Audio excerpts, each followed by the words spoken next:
Racing isn't easy, but experiencing it is. iRacing puts you in the driver's seat with the industry's leading sim racing game. Drive on laser scan replicas of the greatest racing circuits from around the world. Go head-to-head against other drivers chosen by skill-based matchmaking to ensure competitive racing at every level. Compete across all your favorite series in officially licensed cars engineered to deliver the most accurate driving experience possible.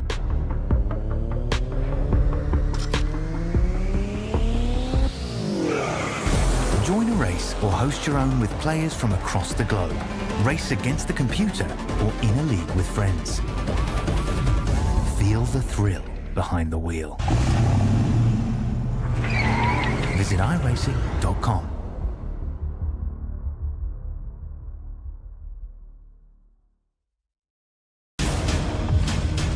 You got a great car, great team.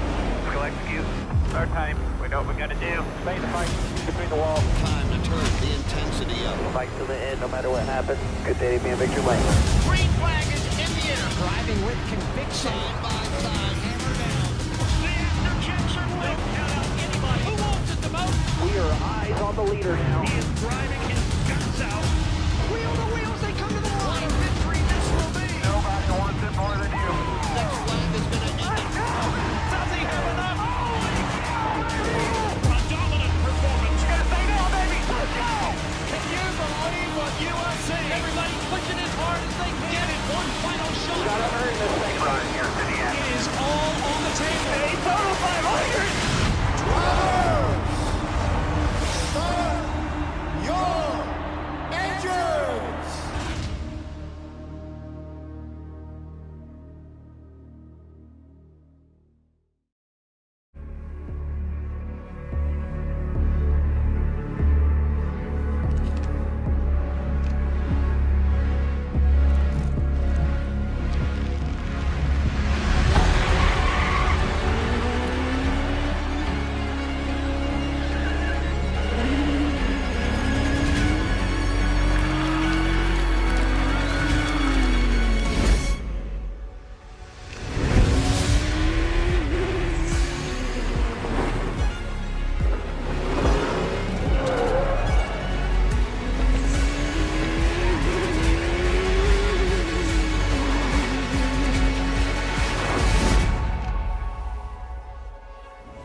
Start your engines!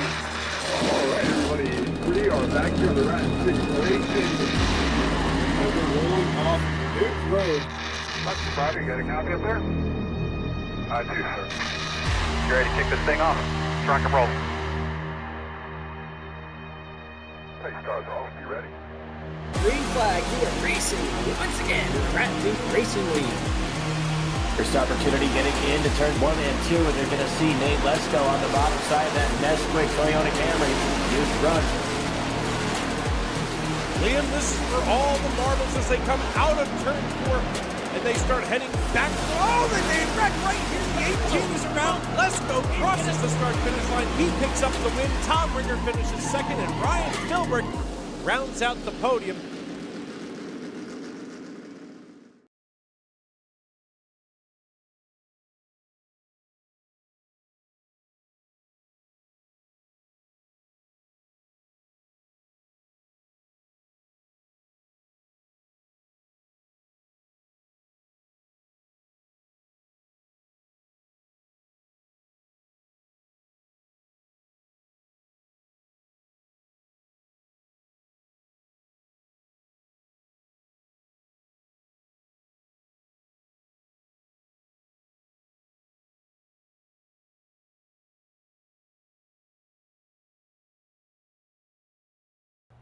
Hello and welcome to another edition of the Tuesday Night Truck Series here in the RFRL Racing League.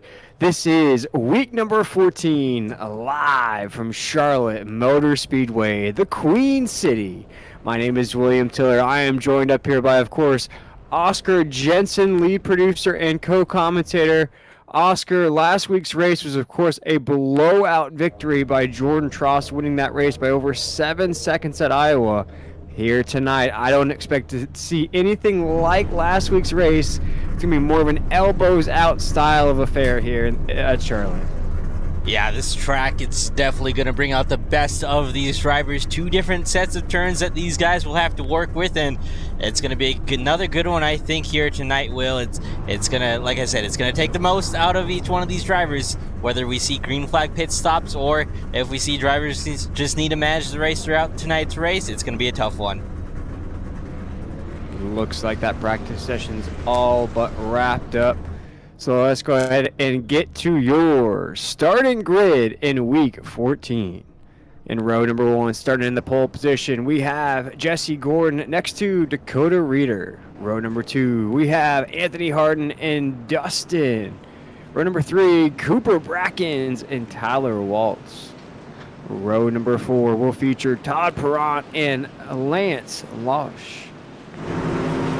Row number 5 will have Victor Etheridge and Anthony Burleson. Row number 6 will feature Brandon Yates and David Bursecki.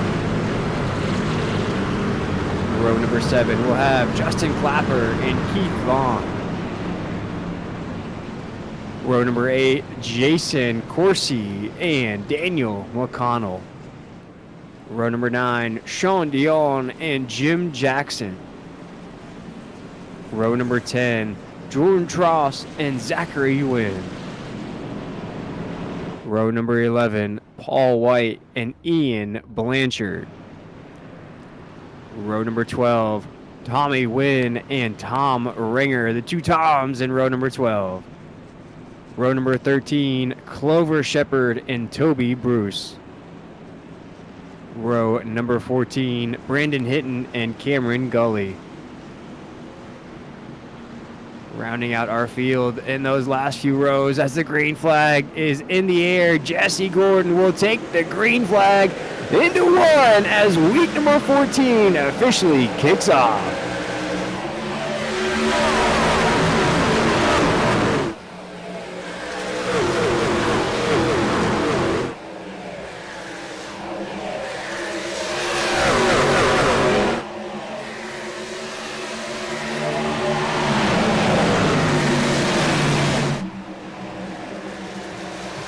Side by side as the race lead, Jesse Gordon taking the advantage as Dakota Reeder tries to fight hard on the outside to lead that first lap.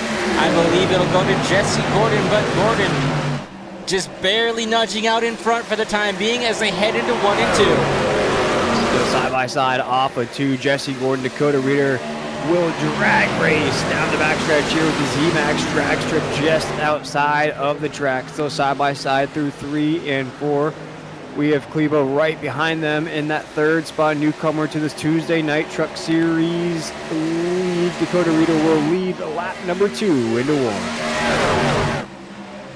Yeah, Dakota Reeder getting a good entry into 1 and 2 there, but not, well, it is enough. Jesse Gordon just does not have enough there to hang out on the high side, and we look back to the 3rd, 4th, and 5th place driver, the top 5 right now, putting a little bit of a gap between them and the rest of the field.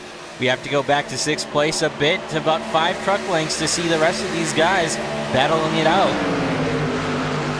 Single file on the racetrack here, folks, as we're coming on to the air here. If this is your first broadcast with us here in the Ratfink Racing League, there are no fast repairs in this series, so if your favorite driver gets caught up, that could spell the end of their night. Only 3 sets of tires in the garage and only 2 attempts at a green or white checker. New leader on the racetrack as we're down the backstretch. Dakota Reeder now into 1 and 2. Yeah, Will, you make an interesting point right there. These guys not having that fast repair, you got to really be careful on what kind of moves you race around the racetrack and really how aggressive you need to be early on. You don't want to have to put yourself in a bad position. We saw some trouble last week early at Iowa, which kind of set some of these guys a little bit further back. So some of those guys, well, as we see right here, aggressiveness, Will, that's maybe something you need to be a little bit more mindful on here early on. Yeah, drivers getting a little squirrely there off of 4. I believe that's Cooper Brackens in that battle. There's Corsi as well. Victor Etheridge to the low side of Corsi there in the 6th off of the corner as Corsi scrapes the top side wall. Just briefly off the 2, now into 3 and 4 we go. Victor Etheridge will fall right down in the 22. In the apex of 3 and 4 in the 78 of Brackens on the high side of the racetrack. Now off of 4. This is a battle to stay inside of the top 10 into 1. And we saw it last week, Will. We saw all these guys battling for a top 10 position, and it still remains the battle here tonight. Each one of these drivers wants to put themselves within a top 10 so that they can have the best chance of coming out here with possibly a victory here tonight at Charlotte Motor Speedway. And one driver who's not gone away from that quite yet is our second place driver, Jesse Gordon, leading those first couple of laps, looking to maybe try and take the race lead back here in a couple of laps. Jesse Gordon in that 1-0, aka the Batmobile, currently in that second spot. Also second in the overall point standings behind Jordan Truss, last week's winner. Last week's race at Iowa was, of course, a runaway by the 79 machine towards the end. We only saw one caution in that race, which really opened the door for that one pit stop strategy. Here tonight, I expect even more strategy to come into play as now Tom Ringer, Justin Clapper, the 68 and the 63, they're side by side, off of 4 across the start-finish line. Give that lap to Tom Ringer on the high side. Clapper, though, fighting hard on the inside. That inside lane kind of where you want to be to save the tires, but if you make the pass, you'll probably want to be further up there, and you see Tom Ringer now fully able to get by. That opens up the door for Keith Vaughn to work that high side in that 32 machine. Clapper, though, still trying to work that inside and get that position back, but he heads a slide, and he'll give that spot up. Big snap of the wheel out of the 63 of Justin Clapper, almost sideways into the corner. Was able to regain control of that thing. Looks very loose on the racetrack here. Oscar is off of 2. Looks as though he's almost ice skating here in Charlotte. For somebody that lives in North Carolina, it doesn't get that cold in the state to be ice skating. There's only a few places to do that. Shout out to the Carolina Hurricanes, Stanley Cup champions out there, but it's not the place you want to do it. Oh my goodness, as he's almost sideways off of 4 across the start-finish line. Yeah, for sure. You know, these trucks, when they get loose like this, Will, they are such a handful, and I'm sure Justin Clapper is not enjoying what he has to feel and work with under that race truck right now. Currently running in 25th position. And, you know, we saw him win there at Talladega a handful of weeks ago.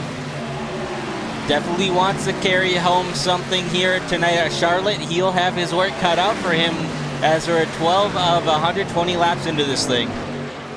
Speaking of Charlotte, if you're watching along with us here on YouTube or just listening along, what a shot it was on your screen there. You had all sorts of Carolina blue on your screen. I believe that was Ian Blanchard in that 47 in that mix. Back up to the leaders, though. Dakota Reeder leading the way over Jesse Gordon. Jesse Gordon now under fire. I believe that's Cleva to the inside there in the 1. Tyler Waltz currently in 4th. Anthony Harden in that 77 5th. 1, 2, 3, 4, 5 in the shot into 3 and 4. And we kind of saw this at Iowa, where we saw a couple drivers kind of pull away there in sort of the run, about 10-15 laps into a run where you kind of need to be mindful of the tires. You know, that's when we see the tires kind of working a little bit more and more, and you'll see the drivers maybe went a little bit harder there. Those first 10 laps start to fade, and this is really where you start to see those drivers who saved start to shine. So I'm not surprised by really seeing these guys who are in the top 5 be up here. It's just going to be a matter of how this race plays out. Will we know how these races can go. It can go your way, and then either a caution or a bad pit stop can really affect your race and put you back towards the back. Yeah, and talking about being back towards the back, a few names jumping out towards me right here, Oscar, to start this race. Jordan Tross is currently the last truck in this race, currently in the 27th position. Paul White currently in 26th. Justin Clapper, who we were just talking about being very loose on the racetrack, currently in the 25th position. There, Oscar, the last 3 trucks on the tracks, not usually names we're used to seeing at the tail end of the grid. Yeah, and I talked to Jordan there, and I think he is, unfortunately, on a makeshift setup. He's not, I mean, he's got his setup, it's just not mounted as good or as properly as it would be. So I think that's what's really playing a downside into that 79 here tonight, which, you know, if you're Jordan, you're at least out here trying to give it your all. It's just, you know, like you said, it's not the winning speed that we're used to, and I'm sure this one is going to be a one to forget, but he'll at least get some points out of this race. Absolutely. There's no better way to just try to go out there, try to get some points. Trust me, I've been there before, Oscar. I've tried to take on the iRacing simulator with a video game controller. It's not the easiest thing to do. As we're down the backstretch here, checking an eye out on some of the trucks in this field. There's Ian Blanchard in that 47. Brandon Hinton in the 5. He'll look to the inside. This is a battle just outside of that top 10. Both drivers trying to break through here tonight. Pretty good run so far, but we are starting to see a little bit of that looseness come out. As now we're back up to the leaders here, Oscar. This is quite the hornet's nest. Dakota Reader, Jesse Gordon going to go side by side into 3. Yeah, Jesse Gordon finally kind of showing his hand here. Oh, he's loose there just a bit through 3 and 4.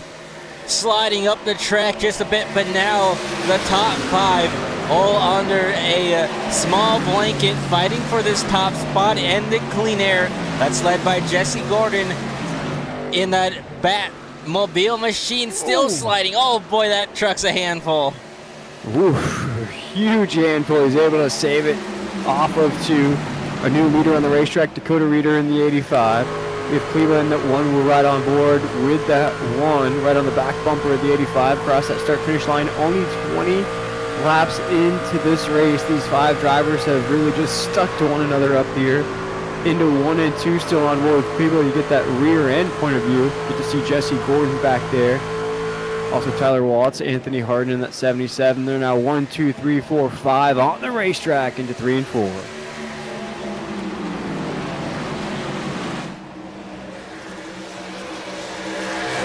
Battle back here still continuing to heat up for this 10th spot. It's gone to a few different drivers right now.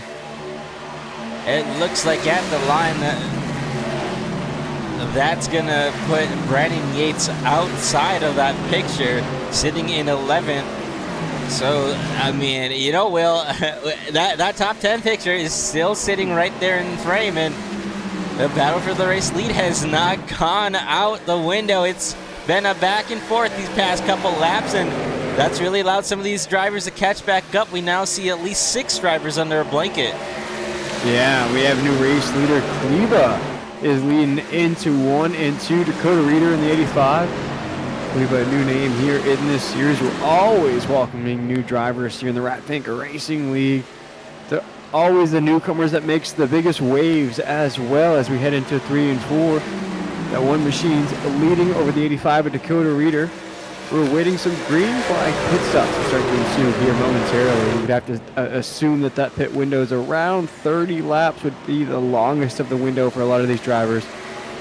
No caution flag yet here, 23 laps into this race. Been pretty crazy so far though, Oscar. It's been very high energy since the drop of the green flag. Yeah, for sure. I mean, we saw at the fast speed short track last week at Iowa, those first 2 laps kind of brought out a caution or so. We saw a few drivers going through the grass as well, but this high bank mile and a half track, it's really, I think this is more of what these drivers are more accustomed to and more comfortable with. There's a lot of lanes to work with this track, as well as we see Harden working the high side in that 77.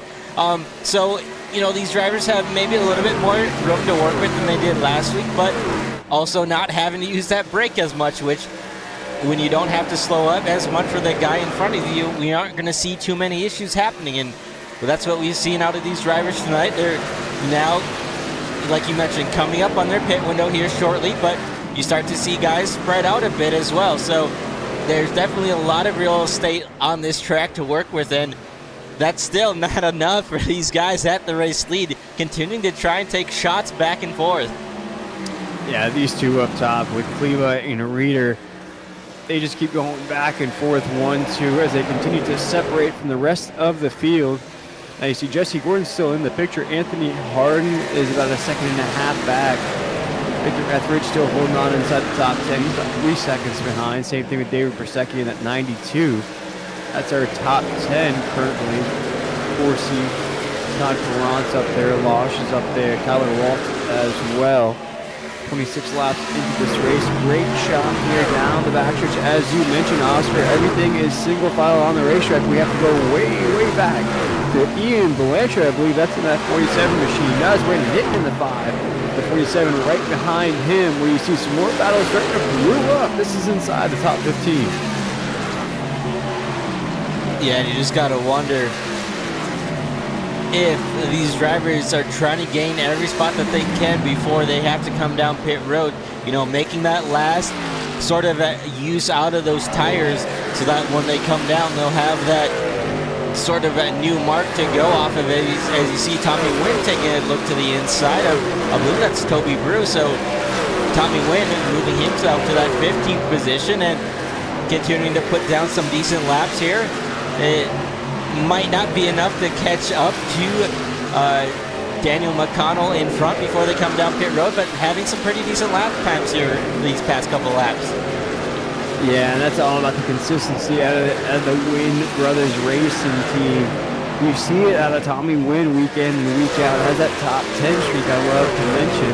Kept it going last week as well through all that mess at Iowa.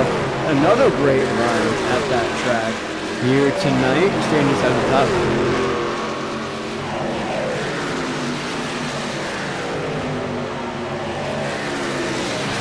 As we see this battle into 1 and 2, Keith Vaughn starting to drift just a little bit back on that grid. Oscar finds himself outside of the top 15 here, 30 laps in. Yeah, I mean, you just got to wonder if maybe he used up those right sides a little bit too much and is starting to lose a handling on that truck. I mean, this turns 3 and 4 here at this track uses up so much of your right sides if you try and push it too hard.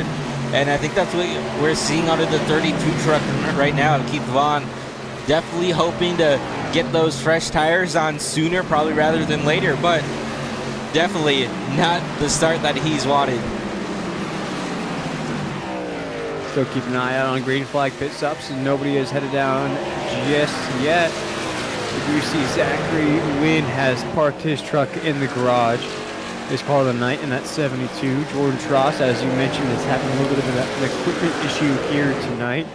Justin Clapper was having some issues as well. We saw that to start this race. Paul White's down there as well. Keeping an eye on the rest of the field. We have some new names inside of that top 10. Lance Losh up there. That's a new name here in the field. Jason Kersey, we've seen him before here in the Tuesday Night Truck Series. Cooper Bracken, so some new names in the mix here tonight. Oscar, early on in this race, no caution flags yet. It has been Dustin Kleba and Dakota Reeder leading the way at the top. Yeah, some new names working themselves into this picture. They want to get the best finish that they possibly can here tonight, as we still see this battle for this 10th position heating up again. Jason Corsi there in that 22. Graham on the inside looking to take some positions away. Will he be able to make it stick? Oh, contact right there between him and Todd Perrant. That got a little close. Yeah, and you see Todd Perrant's going to go ahead and back down from that. Has that Louisiana Tiger machine going off of 2. Some battles brewing up here. There's Tyler Waltz, Anthony Harden. This is inside of the top 5. Tyler Walt's going to look to be inside the 77. He has a trailer behind him. That's Lance Losh falling behind. shows 41 on his truck. He's actually 19 in the scoring and timing. Tyler Waltz there as well. Anthony Harden's going to get squeezed to the top side of the racetrack. The 9 still to the low side. There's the 41 of Lance Losh right there as well. As you watch coming off of 2 here, Oscar, they'll single back into that single file into 3 and 4. Oh, here's a wreck! Tony Burleson spins off of 2. No caution flag just yet. That's Tony Burleson, Anthony Burleson into the inside wall. Doesn't seem to be heavy damage on that truck, Oscar. As we stay green here at Charlotte, it's been the first little mistake of the race so far. Yeah, what a heck of a drive to keep that thing off of the inside wall.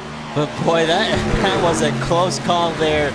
Will, I don't think you can get much closer than that. We'll have to take a look back at it here in just a second. But, oh wow, that could have been a lot worse than it was. And, you know, that being really off the racing surface isn't going to bring out a caution, which I think maybe some of the drivers were hoping for. But being that far down there, he was pretty much out of harm's way.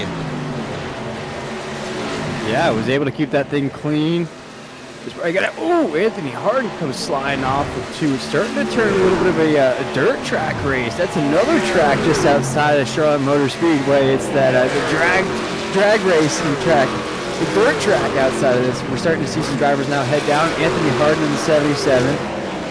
As these trucks are starting to slide just a little bit off the corner. It's getting to be time. Anthony Harden was inside of that top 5. We'll wait and see who else heads down. 37 laps into week number 14. Now we see our leaders down the backstretch into 3 and 4. We'll wait and see here, Oscar, who heads down first. Yeah, and like we talked about last week at Iowa, Will, you want to be relatively on the same strategy as the guys around you. You don't want to stay out too much longer than the driver either within the second in front or behind you is. You really want to keep an eye, and I'm sure that's what a lot of teams here are going to be doing. They're going to be watching to see when your competitors decide to hit that pit road button and work themselves down pit road. You don't want to lose too much time to those fresher tires. So really, things are about to start picking up here pretty quickly, and you're going to have to watch out for that. As we saw that one incident just a few laps ago. Didn't have to do with any sort of pit stop, but these pit road entries and exits can be a handful at times. Yeah, still waiting to see with our leaders who heads down. We saw Kleber and Reeder going side to side there momentarily. There's David Bersecki. He's currently in that 6th spot. There's Victor Etheridge in the 7th position. Kleber in that 1 is in that position to mark that truck number. Dakota Reeder in the 85. Off of 4, Dakota Reeder heads down. Our 2nd place truck of Dakota Reeder will head down pit road. Checks that thing way up on the entry. Yeah, that was a bit of a handful right there almost. That he was able to keep that thing together, but you definitely saw that rear end start to slide out a bit. Now the question is, when is Dustin going to come? Will he stay out another lap, or will he decide to pit this time by? Also watch Jesse Gordon in that 1-0 as we head into 3 and 4. With the Batmobile try to follow Kleba down. Kleba will head down now as the 1 starts to slow in the entry of pit road here at Charlotte Motor Speedway. Here comes Jesse Gordon. Here comes Tyler Waltz. Here comes Lance Losh. The entire leader pack heads down. David Bersecki, Todd Perrant. Here they come down pit road, lap number 40 here at Charlotte. A busy pit road this is going to be. You'll have to watch out for guys coming in who are either the top 5 drivers who are closer to that lead that sort of the pack, and then some guys who may be a little bit further behind. But right now it looks like this is going to be a nice stop here for this one truck as he gets off and away. Jesse Gordon right there in the 10, looking to have a clean stop as well.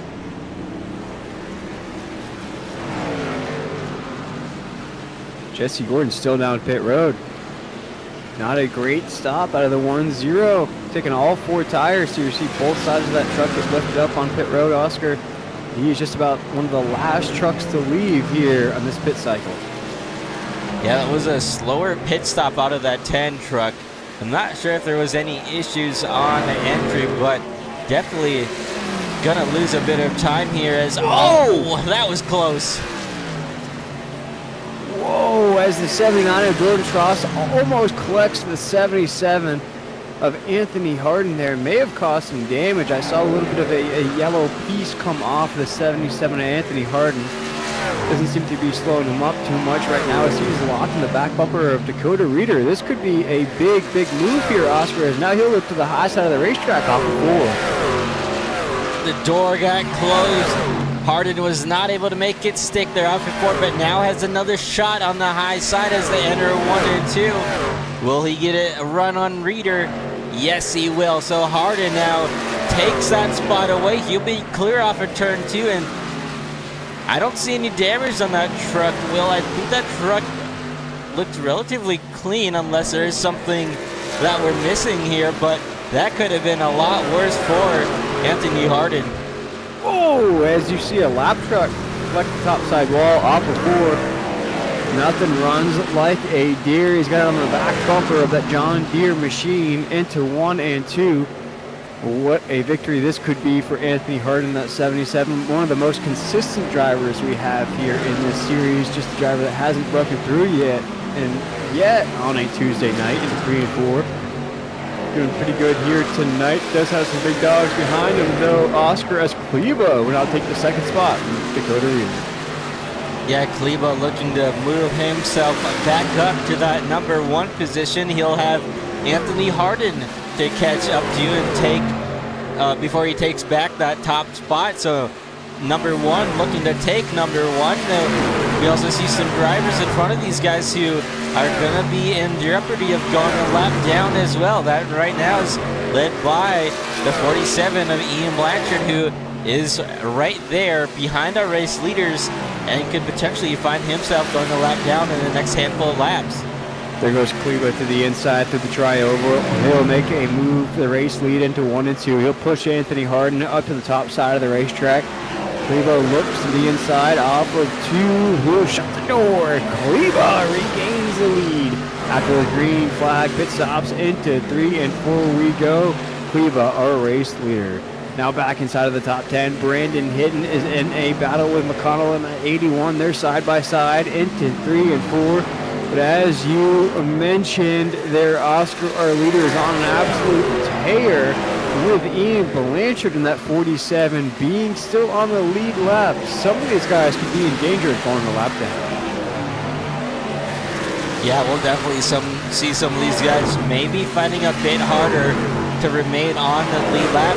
So watch out for that. And, you know, Will, this is going to be such an interesting to see how this plays out. I mean, we have Dakota Reader, who right now has the fastest lap time of the race, sitting in 3rd position. He's got a little bit he's got a lap older tires than I believe. I'm trying to see this correctly, but he should be on the same set of tires as these two around him, if not maybe a little bit older. But we'll have to see how he can manage to work himself again, maybe up towards the lead. He was right up there a little bit before these green flag pit stops, so we'll see how this works out for Dakota Reader in that 85. Yeah, and for Dakota Reader in the 85, I think he's in a tough spot right now. The 77 is not going to let him go by, as now he'll look to the inside into 3 and 4. I just meant to mention Oscar as they're going to come by the camera here on the apex off of 4. Anthony Harden with a bit of an overdrive on the exit of the corner. Dakota Reader has to watch that equipment, as you mentioned, on a lap older tire. You can really give it your all, but your all might not be enough to catch Kleba, who's going to be on that fresher equipment now going down the stretch. We may get one more pit stop here towards the end of this race for going a caution flag. If it waves, we may not have any caution Oscar the way this race is going. As we're off of 4 through the tri-oval once again, Kleba's going to notch another lap led. This could be a very strategic race where you have to time that last pit stop just right to get back to the position you're in. Yeah, and we kind of saw that last week with the strategies playing out a little bit differently than what we kind of expected. And Kleber right now out front in control of this race. He's going to have to stay on the A game here. Again, if we do see a caution, that would kind of throw things into a bit of a wrench, but if this thing stays green, you'll have to be on your A game when you make those strategy calls and when you also come on and off the pit road. We saw Jesse Gordon have some troubles there under that green flag pit stop. He currently finds himself back in the 13th position. Well, so really that bad pit stop sent him from about this 3rd, 4th position all the way back to 13th, 15 seconds behind our race leader. Yeah, 15 seconds is a long ways away here at Charlotte Motor Speedway. Cleveland now puts E. Blanchard a lap down. He's starting to cruise through this lap traffic into 1 and 2. He is toe tapping that bottom line off of the corner, very smooth through every single corner here at Charlotte. Now we're going to jump back inside that top 15. There is Wynn in that 71. We also see Tom Ringer in that 68 as well, just outside of the top 10. There's Brendan Yates in the 66. Jesse Gordon, as you mentioned, in this mix. Todd Perrott in the 69. They're all 1, 2, 3, 4, 5 on the racetrack, just outside of the top 10. As you mentioned, Oscar, they really have to get on the gas because our leader is coming through the grid. There goes Wynn. He's inside the top 10. As I mentioned, he has quite a top 10 streak going along. Even at Iowa last week, Oscar was able to get another one underneath his belt. Has a very consistent season going along. May not be one of the heavyweights, sort of say, but a very consistent driver week in and week out. Consistency is going to win championships, Will. I mean, you can have a breakthrough season at the beginning portion of it, but if you don't remain consistent, you don't have really a shot later in the season to collecting a championship. And I think, you know, Will, you talked a little bit earlier about how Tommy Wynn and his team have been able to really click out these top 10 finishes, and I mean, this is just what he needs to do in this 71 right now, doing a heck of a job wheeling this thing around those drivers behind him. He's got some super difficult competition that he's holding off. You got Tom Ringer and Jesse Gordon right behind him, and he just went up and passed them like it was nothing. Wynn still holding on to that 10th position. Jesse Gordon now very, very high on the racetrack. There's Tom Ringer in the 68.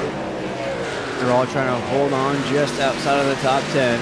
Back up to our leader, though, with Kleba. Now has amassed a 2-second lead on the rest of the field. Anthony Harden there in the 3rd position. Tyler Waltz in 4th. Lance Lodge 5th. Bruce 6th. McConnell 7th. David Persecki 8th. Brandon Hinton 9th. And, of course, Wynn is in that 10th position. As Kleba, oh, boy, he hits the apron coming off of 4. Keeps it together, though, through the trioval, across that start-finish line into 1.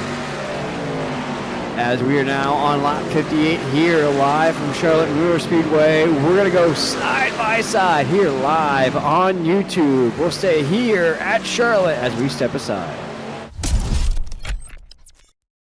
Racing isn't easy, but experiencing it is. iRacing puts you in the driver's seat with the industry's leading sim racing game. Drive on laser scan replicas of the greatest racing circuits from around the world. Go head to head against other drivers chosen by skill-based matchmaking to ensure competitive racing at every level. Compete across all your favorite series. In officially licensed cars, engineered to deliver the most accurate driving experience possible.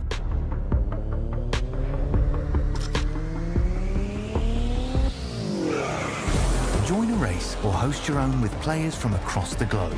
Race against the computer or in a league with friends. Feel the thrill behind the wheel. Visit iRacing.com.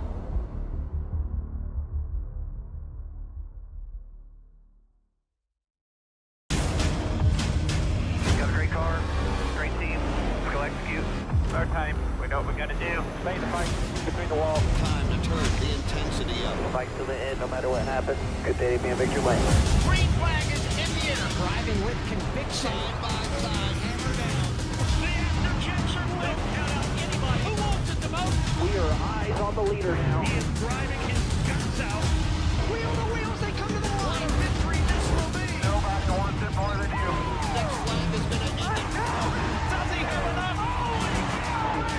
A dominant performance. Gonna say no, baby. Let's go. Can you believe what you are seeing? Everybody pushing as hard as they can get it. One final shot. Gotta earn this thing. Right here to the end. It is all on the table. A total 500. Drivers, start your engines!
Back to the Queen City here on a Tuesday night in the Ratvic Racing League Tuesday Night Truck Series.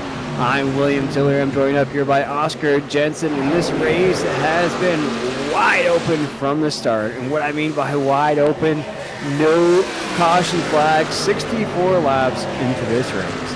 Kleba has absolutely led the way here tonight. Dakota leader not far behind in that 85. We've had one cycle of green flag pit stops. Other than that, Oscar, it has just been pedal to the floor, hold on to your position, and hope for a position gain. Yeah, I mean, that's been the big thing tonight.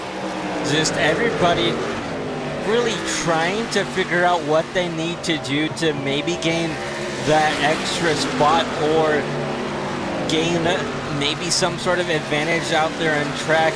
Like you mentioned as you went over the race recap there just very briefly, there's no caution so far. We saw a little bit of a hiccup coming off of turn 2 from, I believe it was, actually I don't remember who it was. I think it was a 97, I believe, who went for the spin towards the inside wall. But other than that, I mean, it's relatively been pretty quiet here so far. And I don't want the announcer to jinx it at all, but we've already seen one green flag pit stop. We're coming up on a second one here pretty shortly, Will. So it's definitely looking like it could go green all the way, which, again, you don't want to have to jinx it, but caution would definitely kind of shake things up here. Absolutely, that commentator's curse, if you will. And if we pull up that track map, we can show you what Kleba is absolutely doing here. He is just tearing up the field. Of course, you see Dakota Reader in that 85 is not too far behind, according to that track diagram. But there's the rest of the field after the 85 there, Oscar. And the one machine has just absolutely torn up as he is now down the backstretch into 3 and 4. The rest of the field just now coming off the 2. So it's just one of these races, as you mentioned, if it stays green all the way through, Cleveland will run away with this race. The rest of the battles are really inside of the top 15, that top 10. As we look around that scoring and timing here for you folks at home, we look at Tyler Waltz, Anthony Harden, they're battling it out. We also see the likes of Brandon Hitton, McConnell, the 81 and the 5, they're battling out inside of the top 10. So we have a few battles inside of the top 10 right now, Oscar, but this race really, though, is Kleba in the one, checking out the rest of the field. Yeah, I mean, it's so, I don't know how to explain it, Will. It's a different feeling when you're able to pull away from maybe a second or two, but when you continue to be as good as you have been tonight, if you're Kleba in the one truck, this really is at that certain point where maybe you start to kind of have that moment of like, oh, hey, I've kind of been in my own zone. Am I making any sort of mistakes? And, you know, after staying so locked in for so long, the last thing you want to do is take your eyes off of what you've been doing right so far. So you need to be mentally still in this game because we still have a lot of laps left to go before this thing is all said and done. And like you said, well, he has a pretty decent lead, 2.5-second lead, but one bad corner or one bad pit stop and that lead goes away. Well, some of those leaders that were up there. Dakota Reeder, he's in quite a battle in that second position trying to get through some of this lap traffic. Look at Brandon Hitton in that 5. He's down there with Jesse Gordon, who is now trying to race back through the field. He's up to 8th.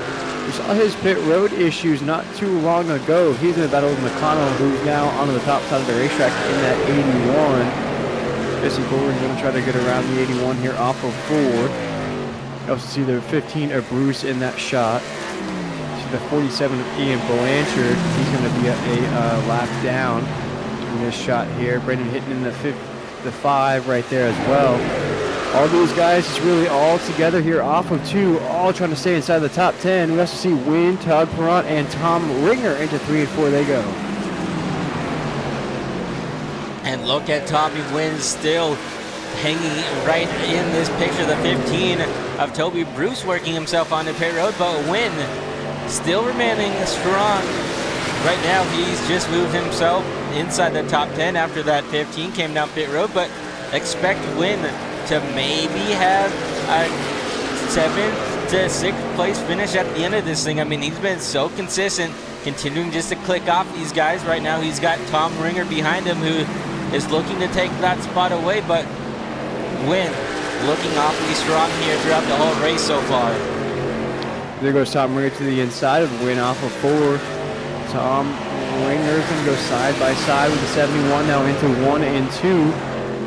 This is a battle for the 10th position on the racetrack. Tom Ringer 68, 71 of Tommy Wynn side by side, still off of 2. Looks as though Tom Ringer will take that spot away momentarily down the backstretch into 3 and 4. We're going to ride on board with the 68 just to watch this battle take place. Todd Perrant in that shot as well. You see him in that Louisiana purple and gold right behind these guys across that tri-oval. Into 1 and 2 they go. Trying to stay inside of the top 10. And Oscar, even though they're one of Cleveland, it looks as though he's checking out with this race. A top 10, even a top 5 can go a long way. And look what just happens to pop out there, Will. It is a yellow flag. That's going to be Sean Dion here that brings out the caution. Not sure what happened to him. We'll have to take a look at it, but coming to a stop on the entry of turn 3 on the apron. Looks like he had a pretty decent hit somewhere along that box straightaway. And we were starting to see a couple guys head down pit road, so I wonder if he was just having some struggles getting that thing slowed up or maybe into that pit road entry. And it just caused that thing to get sideways on him. But still, that first caution of the night's going to wave here on lap 76. What a run for that field. And for Kleba, he had to have known that that was coming at some point, Oscar. For a race to go completely caution-free is almost unheard of, especially a 120-lap race. But now this is where this race gets good. Everybody's going to get stacked back up. I'm going to assume everybody's going to head down pit road. As we're going to watch live here, Kleba will head down with the 85 of Dakota Reeder. So we're going to have a little bit of a jam up on that pit road entry there for just a moment. Wow. That was a weird decision there, Oscar. Yeah, that really jammed up the field. I mean, they're 3 wide sort of coming into their pit stall, now able to get it sorted out, but that was really a big stack up right there. Late call. Couldn't quite tell who that was, but you know who it didn't affect was our top 2, Kleba, getting into his box nice and neat. He should come out without issue, but we'll see how this race off of pit road works out to be. As they await the exit off the pit road here, Oscar, what do you think these drivers are doing here? Are you taking a total refresh of the truck? Are you hoping for another caution? Do you think it's going to be another long run? What do you think these drivers are really gearing up for here in this late race run?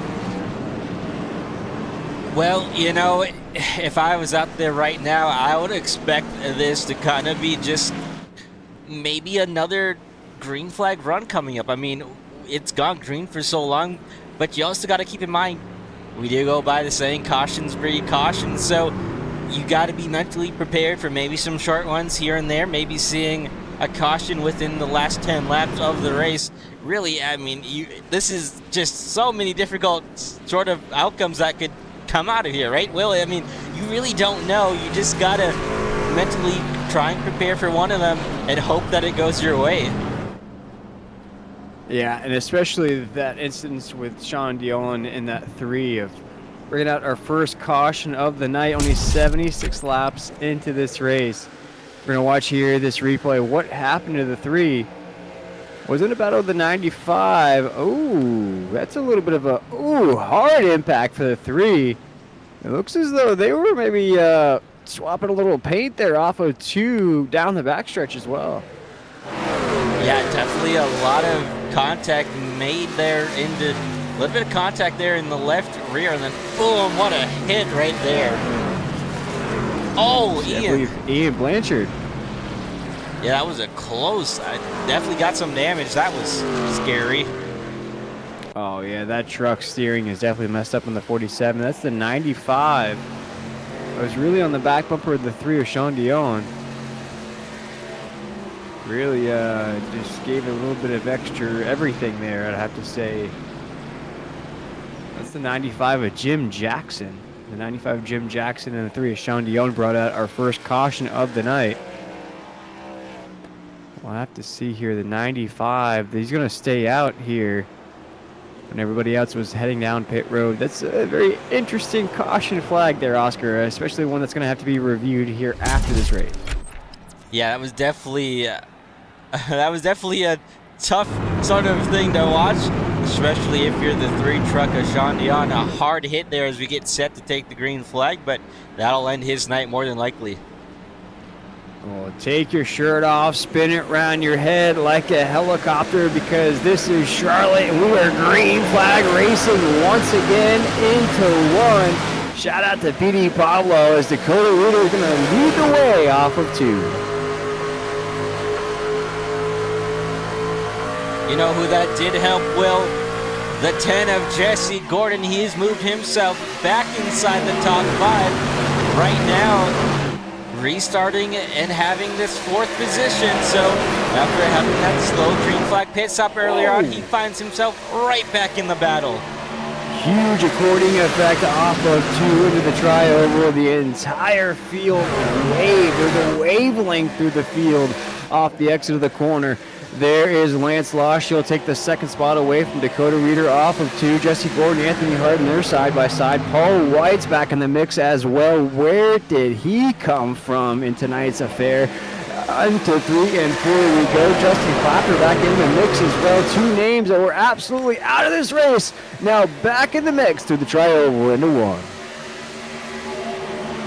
Oh, we caution's out. Caution's out. Caution's out. Yeah, we got another caution. It looks like we got a driver going through the grass, and I think there was also another driver collected. Not sure if Keith Vaughn was involved, but for sure Toby Bruce was involved. So looked like something may be brewing off of turn 4 there, which, I mean, it's a restart, Will, so you got to give it your all, and we already saw a lot of drivers having that rear end step out on corner exit, and I think that's what we might have seen. We'll go back and take a look at it here in just a second, though, to confirm anything. But, you know, we're going to, you know, we're talking about the driver rundown here quick, and that caution really kind of allowed some drivers to catch back up and put themselves inside the top 10. Tommy Wynn, who I said was estimated to maybe come out here with the 6th to 7th or even 8th place finish, right now has that 8th position, so he's looking to gain some more spots here on this next restart again. And just as you said there, Oscar, cautions breed cautions. It was about 2 laps until we had that caution flag come down once again. But as we mentioned, this is week number 14 of the Ratfink Racing Tuesday Night Truck Series League. We invite you to go check out everything Ratfink Racing League over at RFRLleague.com. Also go check out simfits.com and go check out some of that awesome RFRL League merch there. You can get cups, stickers, hats, shirts, sweatshirts. It's going to be cold before you know it. We only have another month of summer. I can't believe that, Oscar. This is flying by here in week number 14 of this Tuesday Night Truck Series. Oscar, you've done a great job here so far, producing and co-commentating. This is your third week here in this league, and you know, last week we only had one caution flag. Here tonight we've only had two so far. I mean, these style of races with no fast repairs, with only 3 sets of tires in the garage, these style of league races really opens the door to some really, really highly competitive action week in and week out. I'm so happy you've got to see it here this past 3 weeks.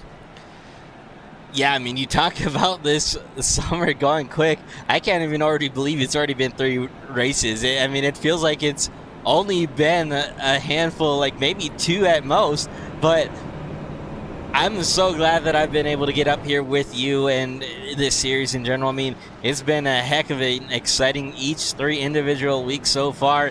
Each one of them coming with their key highlights and crowning these winners that really, it's like, you know, we see these cautions that change things up, and we're seeing it again here tonight. So we don't really know who's in the catbird seat quite yet, and there's still a lot that could play out, but definitely an exciting one here, I think, that we're in store for.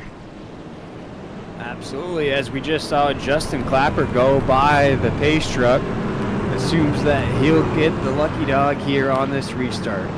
Before we kick off this restart, let's run through our new top 10. We got Dustin Kleba leading the way, Lance Losh, Anthony Harden, Jesse Gordon, Paul White, Tommy Wynn, Tom Ringer, Dakota Reeder, Daniel McConnell, and Todd Perrant, all inside the top 10 here on this restart. Lap 84 of 120. It has been Kleba's race so far. Will he hold on here for the last 40 laps or so? Will be the other newcomer, Lance Losh, on his outside, getting the victory here tonight. Will be Jesse Gordon getting his 5th victory of the season. Will Anthony Harden break through? Paul White, Tommy Wynn, Dakota Reeder, Tom Ringer. Will they all get the checkered flag? We are going to wait and see as the pace truck pulls off. It will be Kleba. It will be Losh through the tri-oval, as now the green flag begins to wave from the catbird seat. Kleba will take us into one as we're racing once again. Wow, what a heck of a start there by Kleba. He's able to clear himself by at least 4 to 5 truck lengths. Oh, what a move by Jesse Gordon there. What a heck of a drive. That thing was so close to making contact with that 41, as well as hanging that rear end out to dry. And now you see Tom Ringer taking a peek to the inside of, I believe we said that's Losh, I believe, in the 41, even though he's scored as a 19. But, oh, Tommy Wynn. Oh, Tommy Wynn's into the wall. Tommy Wynn in the topside wall. Looks as though heavy damage to the right side of that truck as he can't get it off the wall. Oh, the Tommy Wynn with heavy damage on the right side of that truck. Hard impact. The top side wall. He may have to head down pit road here, Oscar. I would, just to try to get that thing repaired. As the battle is rage on now, Tom Ringer is in the battle with Jesse Gordon. He's right on that back bumper. Dakota Reeder, Lance Losh, still go door to door as well. Things are really starting to heat up here at Charlotte as we're off of 2 down the backstretch. Every driver knows if they want a shot at this race, they have to go right now as we're into 3 and 4. You cannot let Kleba check out with any more of this race. You also see Brandon Hinton. He's in a battle as well. Through the tri-oval, across that start-finish line. Here we go, into 1. And we'll take a look at this incident involving Tommy Wynn back here on the replay side-by-side screen, but it looks like maybe getting a bit of, oh, that's just a tough. Oh, caution's out. Oh, big wreck. Big wreck down the backstretch. Tom Ringer. Oh, boy. Brandon Hinton is going to be collateral damage. We saw him rolling right into it.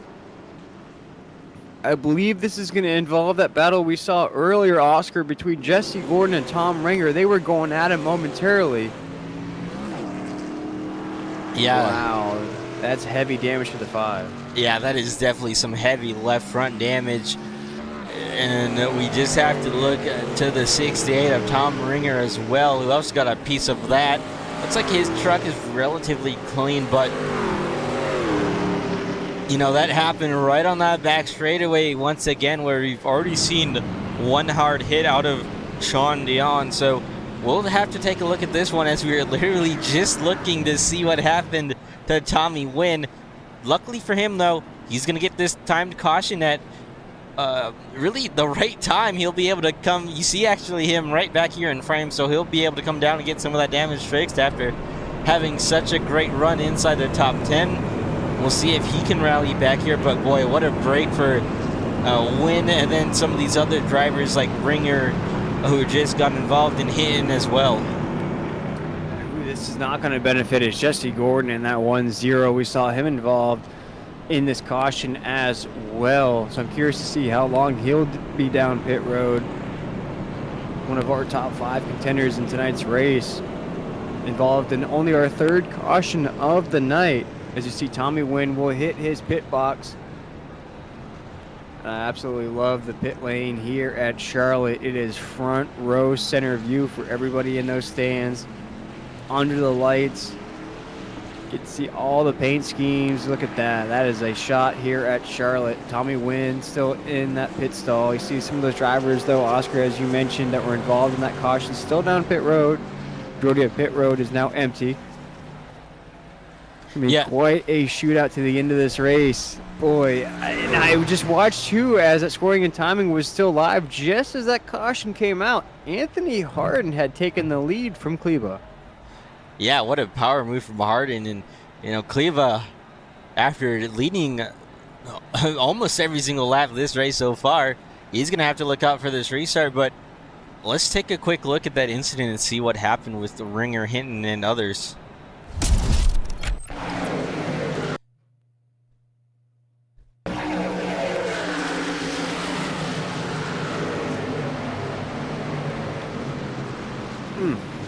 Wow. Another hard hit there. There's Dakota Reader involved as well. I think that was the 85 coming off of that. Yeah, definitely looked like he got a bit of it as well after contact between the 10 of Gordon and Ringer here. Ooh, boy. Wow. Oh, then right there. For Brandon Hinton. Yeah. Oh. Just trying to avoid it for Brandon Hinton. Nothing really he could do there, but boy, what a unlucky break here.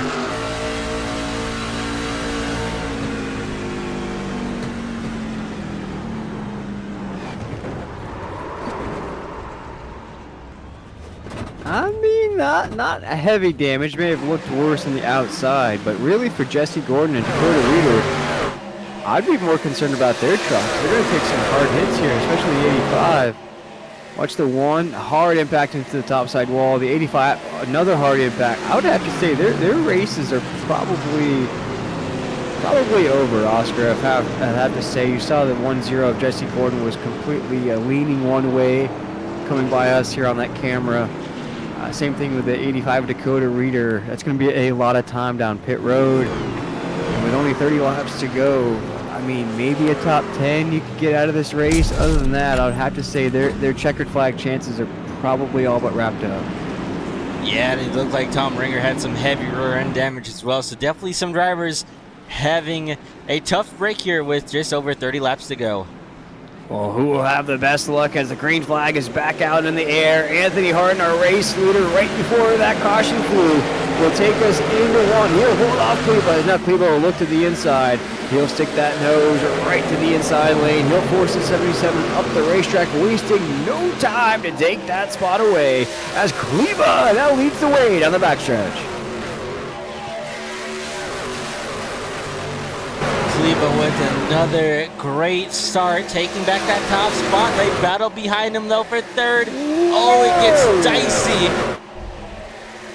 Can't quite tell what. Oh, this is so close. Oh, they're leading up to one another, just barely keeping each other in line. Will, what a heck of a race going on here for fourth through about 7th to 8th position. Wow, as we just saw Lance Lahoche, Tyler Waltz, we see Keith Vaughn up there. A lot of names in this Hornets Nest. The drivers were coming off of 4, just swinging sideways for just a moment there. Once again, side by side across that start-finish line. Kleba's leading the way. Anthony Harden, he's still right there as well. These guys are just absolutely elbows out racing with 27 laps to go off of 2 on the backstretch. On board with Justin Clapper, who got his lap back. He's right now moved himself inside the top 10 as, right in front. Oh no! Oh no! Huge wreck! Oh my goodness, Oscar, what a call as we were on board the 92 with David Bersecki. You were calling it live as the 92. Oh man, we were playing pinball there for a minute until things got sideways. Yeah, these guys, I mean, I'm not surprised this happened. These guys are just leaning off of one another, and I mean, each one of those drivers looked so loose off the exit of 2 mostly, but this turn 4 also a tricky corner to manage, and unfortunately that 92 just got a little bit loose in the rear end and they just weren't able to keep it collected. But Will, these guys are racing so aggressive, so hard. Like I said, it was just really a matter of time probably until we saw a wreck. Wow. Now only our 4th caution of the night. You see Brandon hitting with heavy damage. Just see Gordon, you see him in your shot there as well. They'll head down pit road again. Dakota Reeder in the 85s in this mix. These are trucks that we've seen on these replays here recently with some damage. They're going to take this opportunity to probably head down, get some of that more damage repaired. Wow, what a race with 25 laps to go. And even on those restarts we've had here recently, Kleba hasn't been able to separate as he had earlier in this race. Anthony Harden's done a great job of sticking there with him. Even though he was starting to pull just a little bit there on that run, 77 was still right there in the mix. Curious to see here on this restart what's going to happen. As Kleba's leading the way, Anthony Harden 2nd, McConnell 3rd, Tyler Waltz 4th, Lance Lahoche 5th, Paul White 6th, Keith Vaughn 7th, Todd Perrant 8th, Justin Clapper 9th, Tony Burleson in that 10th spot. One thing that jumps out to me here, Oscar, before we get ready to go green once again, are some of these names that have bounced back. You know, Paul White started this race on pit road, now finds himself inside the top 10. We see Justin Clapper, he had some issues to start this race. He's back inside the top 10. Tony Burleson, I believe, was completely sideways at one point here in this race. He's now back inside the top 10 as well. So I just want to say great job to some of these drivers are really fighting back in this race and not giving up when they could have early on. Yeah, for sure. I mean, it's taken a big toll on some of these guys, probably under that, you know, having to stress a bit under that green flag run to manage their tires. But these cautions have really allowed some of these guys to regather and take a new outlook for this finish. And you know, Kleba, who we talked about maybe not having the best sort of advantage on these restarts, you just got to be thinking if you're Harden or McConnell there in 2nd or 3rd, or even Waltz, what kind of move can you put on Kleba here on this restart to maybe put yourself in front of that one truck? I think right here, Anthony Harden, he has to stick on that side fender, right on that back bumper. He can't let Kleba separate from him completely. Has to catch that draft.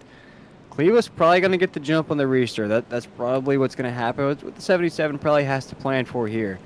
But how do you stick with that one when they do get that jump? Because it's going to be a quick jump. But are you able to control that one? Were you able to stick in that same path and then make a move later as the 77 has before? You know, you let the one warm up a little bit, and then you get around him. I believe that's what we're going to see here on this restart. But the pace lights are off. 24 laps to go. This should be an absolutely crazy finish as we've seen week in and week out here on a Tuesday night. Pace truck pulls off. It will be the newcomer, Kleba. Anthony Hardin, the 77, who has yet to take home a checkered flag yet on a Tuesday night. Who will it be? The green flag is in the air as Kleba will take us roaring into one. That last restart was not what Kleba wanted, but this one shoots him out front by a good amount. He's got the field cleared by a decent chunk. Anthony Hardin not having that restart that he needed. He'll have to chase down Kleba there as we come back around to 22 laps to go. Waltz in third, White and McConnell battle for fourth. Yeah, off of 4, that's exactly what I was mentioning in there with the 77. You have to keep Kleba in your reach. On that restart, Kleba was able to separate completely. The 77 rolled his tires, checked up the rest of the field. The one who rocketed all the way by himself with nobody around. That's what caused this gap we're seeing so far.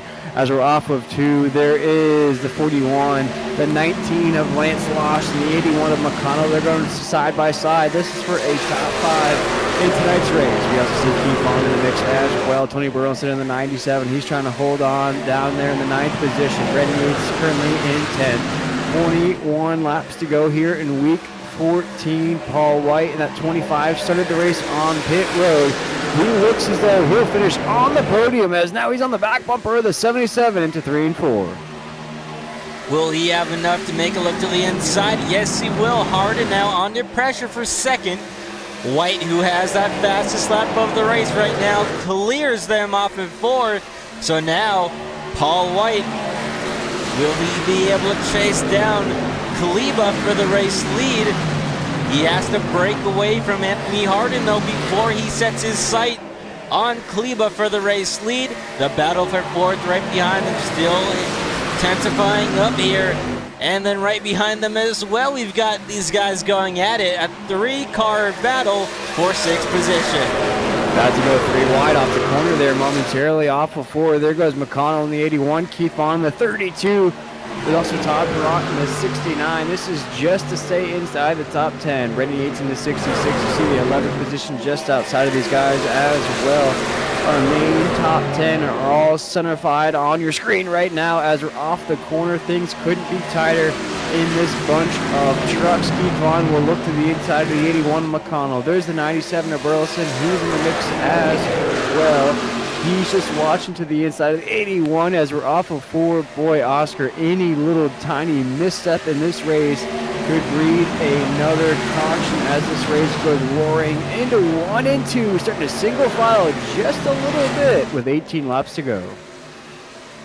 Yeah, you know, the caution at this point in the race would be such a big deal because you know that the laps are within the last 20 and these caution laps would click down even more laps. So the later that caution would come out, the crazier the restart. And we've already seen it on some of the previous restarts. We haven't seen super aggressive over the top moves quite yet, but you definitely can tell these guys know the checkered flag is, a big bump there coming up at 2. Well, I believe that was, I can't quite tell who that is, and that 81 at McConnell, I believe it was there. Yeah, it's McConnell in the 81, now off of 4. This is a hornet's nest of drivers across that start-finish line. One thing I'm keeping an eye out for, Oscar, one driver that does not want to see a caution flag right now, that is Paul White in that 2.5 machine. He is absolutely catching Kleba in that one. He is eating up this gap like Pac-Man eats up yellow little dots on the playing board. He has now got that lead down to less than a half of a second, now off of 4. It could be Kleba starting to pull back a little bit. Could be Paul White catching him. I'm not sure. But right now, that gap has gone down a lot here in the last few laps. 15 laps to go. Kleba starting to drift up to the high side of the racetrack. Here comes Paul White off of 2. And now down to less than a quarter of a second here. Oscar, he may catch the 1 with 15 laps to go. Keep an eye on this battle. Yeah, I mean, catching is going to be one thing. Passing is going to be a whole different story. We already know that the more and more tire wear you get on these trucks, the more difficult it is to try and make a pass. But Paul White right now is showing tremendous speed here. Again, hoping that this thing runs green so that he can have his shot at maybe getting around Kleba here. But is Kleba holding back anything at all? Will he make maybe Paul White try and pretend like he's catching that 1 and then burn up those tires? That's a question in hand, is how much is Kleba actually saving out front? Is he expecting White to catch? I think Kleba's keeping an eye on him right now. I think he's trying to mirror the moves out of the 2.5. He's trying to predict which lane he's going to take it into the corner.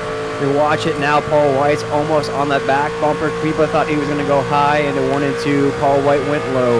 Let's watch it now into 3 and 4. He goes low. Paul White goes high. See, he's trying to predict which lines Paul White's going to take into the corner here, Oscar. I think he knows the 25 is right there. The 25 is fast. It's just how long can he keep him at bay. Now into 1 and 2, 12 laps to go. We'll watch it here into 1 and 2. The 1 goes low, the 2.5 goes low. So he predicted it correctly right there, Oscar, off of 2. But he knows that Paul White is right there and he's not going anywhere. Yeah, that's just, at this point in time, he's all over your back bumper. So, I mean, what really can you do? You got to be defense. You got to give him that dirty air as a little bit of a wiggle there off of the exit of 4 for Kleba. That's going to allow Paul White to get a massive run here into 1 and 2. Listen to that truck hum here on a live broadcast. That thing was humming into the corner. Now off of 2, right on the back bumper. That was a heck of a run. The 2.5 of Paul White has to take advantage of those type of runs. Now you're starting to see him drift back just a little bit there, Oscar. With that type of momentum, you have to take that push. You have to get around to 1. Now through the trioval is going to have another big run into 1 and 2. Has to take advantage of it here. Oscar has to look to the move to the inside. Instead goes high into 1 and 2. Maybe starting to predict just a little bit of a timing of the move. Now off of 2 they go. Yeah, but that's not going to stop White. Ooh. White has a massive run here down the back straightaway. Taking a look to the inside for the race lead. We're leaning off each other into 3 and 4. Side by side here, coming up at 4. White trying to make it stick. Kleba on the high side. He's got that truck dialed in. Who's it going to be? 9 laps to go at the line. What a battle we're seeing here at Charlotte. They're going door to door. Here comes Lance Losh. Where did he come from? He's in the battle as well. Paul White, a big overdrive off of 2, keeps it together. Still on the back bumper, the 1 of Kleba into 3 and 4. Here comes Lance Losh as well. Tony Burleson is all but out of this race. Good run out of the 97. Still holding on to a top 5. Now off of 4. They almost collect each other. Here they come across the start-finish line. Battle for the lead. Into 1 and 2 they come. Oscar, here they go. Here we go, heating up at the front again. Will White be able to make it stick this time? He'll remain even with Kleba off the exit. Kleba holding strong. Oh, a little bit of contact right there. Kleba in the wall just a bit. White towards the inside. Oh, they're leading off each other once again, Will. Wow, what intensity. Here comes Losh in 3rd. Paul White had to check up at the apex of 3 and 4, else he would have made contact with the 1. Good drive of the 2.5 to make sure that didn't happen. Here comes Paul White. He's right on the back bumper of the 1. He has to go to the high side of the racetrack because here comes Lance Losh to the inside of the racetrack. Forces the 2.5 to the high side. Now off of 2. Here comes Paul White with another move to the inside of Kleba. Kleba knows he's there. He has to stay to the high side. Here comes the 2.5 side by side with the 1 through 3 and 4. They're going to go drag racing once again. Lance Losh will watch courtside. Off of 4 they go across that start-finish line. Make it 6 to go into 1. Oh, Paul White just not able to get right there on the entry of 1 again. Trying to get to that left rear quarter panel or even the right side. Uses that high side here in 1 and 2. Way up against that wall. Will this be enough of a run to do something into 3 and 4? All over the back bumper. Kleba looks high this time by. Kleba runs that middle line. Will White be able to make another run here? He hasn't been able to make it stick, and like I said, Will, it's one thing to pass, or it's one thing to catch, it's another thing to pass, and we're seeing the struggles out of White right now, trying to get around Kleba for the top spot. Boy, I haven't seen this style of defense since the 2005 Carolina Panthers. He is absolutely locking down the racing surface down the backstretch into 3 and 4. Kleba is playing all the positions. Call him Luke Kuechly out there. He is playing middle linebacker, locking this race out of Paul White off of 4. As Paul White gets loose, Kleba is going to take the 4 to go into 1. Will that moment coming up for prove costly to Paul White? Did that half of a slide give Kleba just enough room to pull away? Paul White still remains in tow, but that gap now about a truck length or a truck length and a half. White still has 4 laps to go. This time he'll have 3 laps as they come off of turn number 4. Kleba doing all that he needs to do right now up at the front. Throw up those 3s. Rest in peace to Dale Earnhardt, because Kleba will take us into 1 and 2, and we have quite an intimidating battle on our hands as Paul White will look to the inside of the 1. Here they go once again. They're going to go drag racing down the backstretch here. The Z-Max drag strips just outside of the racetrack here at Charlotte. They'll race inside of this track here, side by side into 3 and 4. Lance Losh right there. Tony Burleson has caught the gap as well. He's right on the back bumper. Lance Losh for that 3rd position. We're side by side momentarily as Kleba will shut the door. 2 to go into 1. Paul White just has to be wondering what he has to do. That rear end sliding on the exits of 4 and turn 2.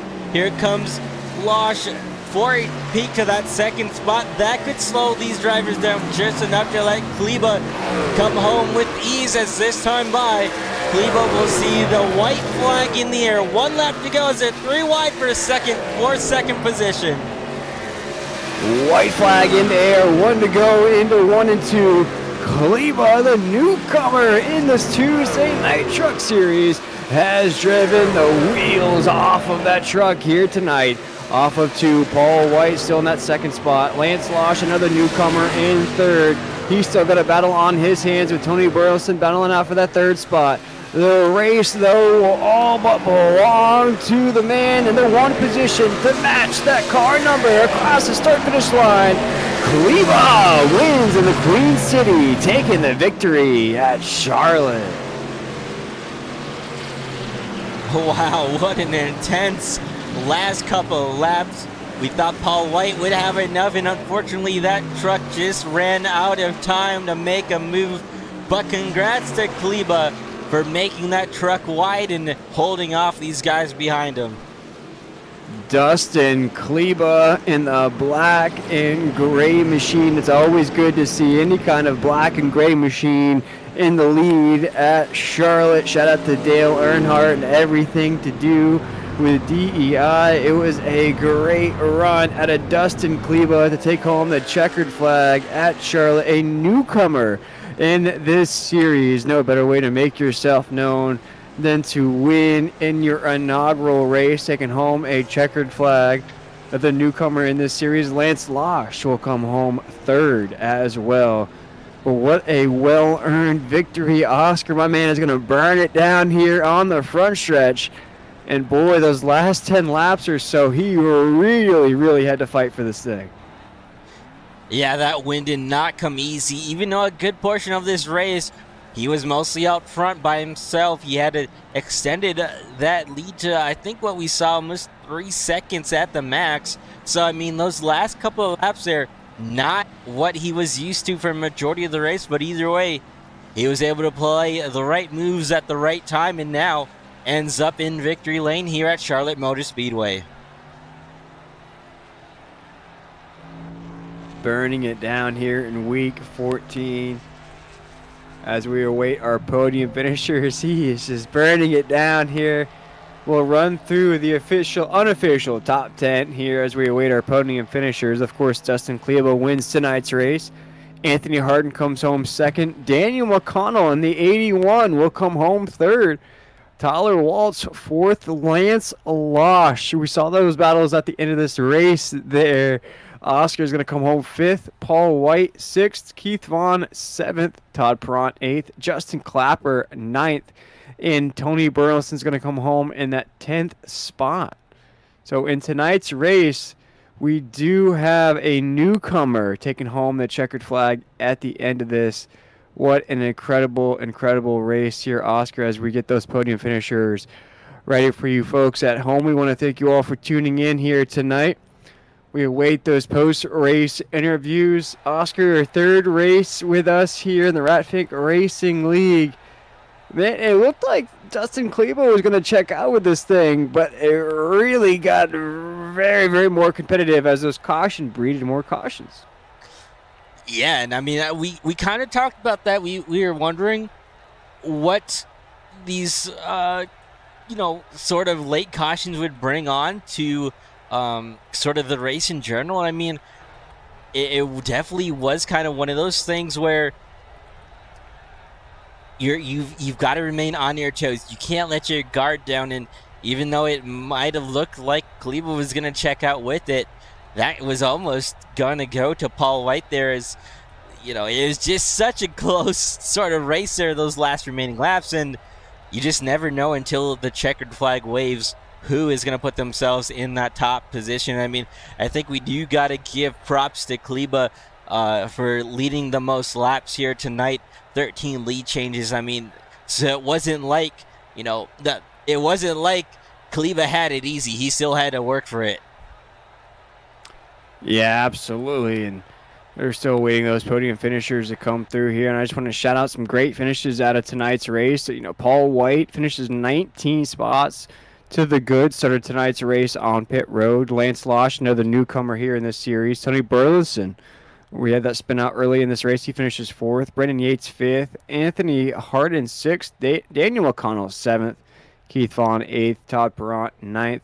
Jesse Gordon was still able to get a top 10 out of everything he went through here tonight there. Oscar was still able to get a top 10. That's the type of driver he is here in this series. But without further ado, it is time to catch up with our race winner here tonight, Oscar, as we are in victory lane with a newcomer here on a Tuesday night. And hopefully after tonight's performance, he'll stick around for a little while. We're speaking with the driver of the number 1 machine, who finishes in the number 1 position, Mr. Dustin Kleba. And Dustin, man, it looked like you were going to check out with this race if it stayed green.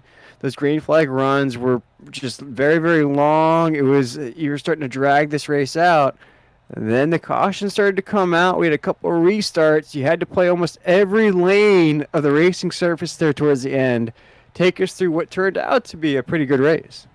Holy cow. If you're watching this and you didn't see something you liked, I don't know what we can do. This race literally had everything. The first half, it was all about fuel mileage. I think you could stretch it to 40 just barely, but you kind of had to be conscious of it. If you started running the top side, you weren't going to make 40. So I think there's probably maybe 3-4 of us that kind of noticed that. Cody was really close, and I think there's a couple other guys that were close on it.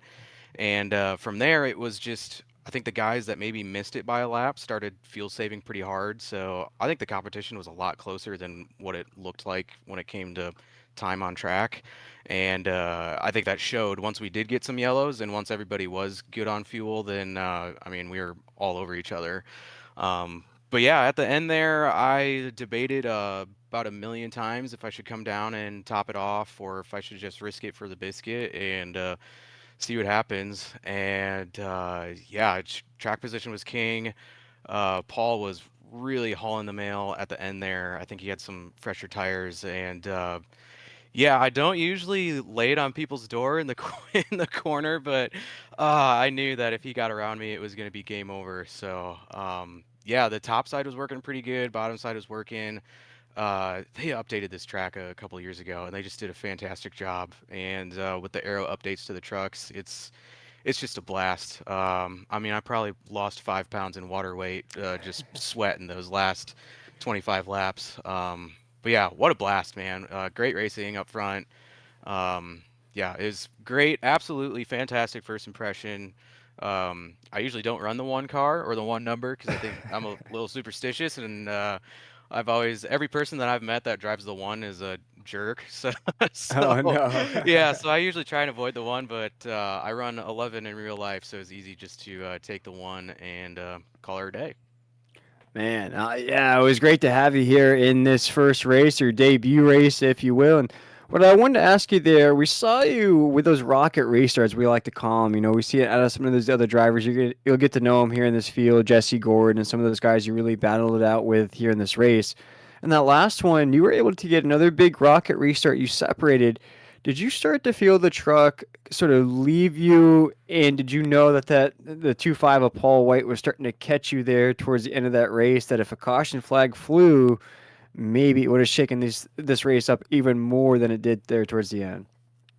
Oh yeah, it was that last restart was really tricky because the tires were getting just enough wear. I was dropping it in the first to try and get a little bit better of a start, and it was getting harder and harder because you couldn't get the grip because you had done a couple of heat cycles, and you had to more ease into it in first gear instead of just dropping it in first and hammering down. So you kind of had to feather it a little bit, and I noticed second and third were side by side, so.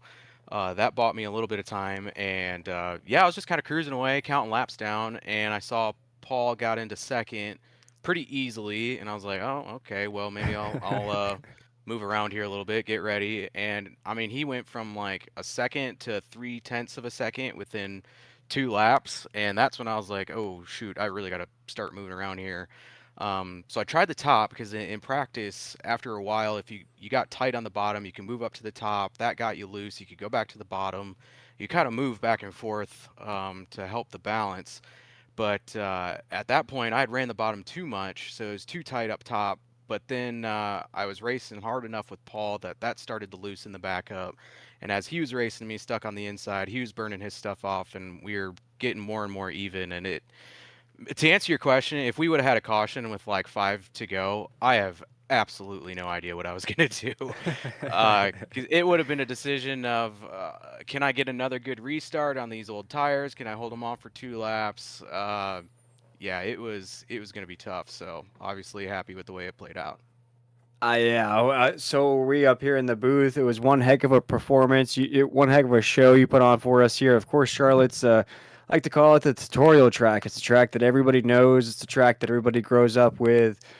Man, I called you Luke Kuechly out there. You were playing all racing lanes, all the defense, if you will, there towards the end.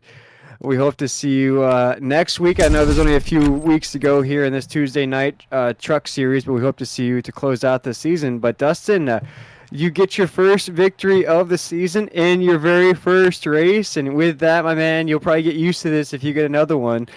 We'd love to give you drivers the opportunity to shout out anybody you may have had watching here tonight or any sponsors that may have helped you get into victory lane.